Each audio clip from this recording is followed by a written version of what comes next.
महाराष्ट्र के अकोला में भी all India postal employees union की जानिब से एक रोजा एहतजाजी धरना दिया गया। इस एहतजाजी धरने के मौके पर मुलाजिमीन ने हुकूमत की जानिब से महकमे पोस्टल में होने वाली तब्दीलियों के खिलाफ नाराजगी का इजहार किया। इन्होंने कहा कि हुकूमत महकमे पोस्टल को आहिस्ता आहिस्ता खानगी शोबे के हवाले करने की कोशिश कर रही है।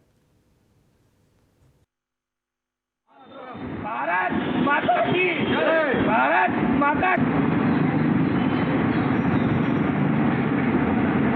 हमारी मांगे पूरी करो, हमारी मांगे पूरी करो। इनकलाब जिंदाबाद, इनकलाब जिंदाबाद। आजकीकरण बंद करो, आजकीकरण बंद करो। वंदे मातरम, वंदे मातरम। भारत माता की जय। भारत। और पोस्टमैन एमपीएस सीएचक्यू नई दिल्ली के आदेश के हिसाब से हमने आज 10 अगस्त 2022 को एक दिन स्ट्राइक रखा है।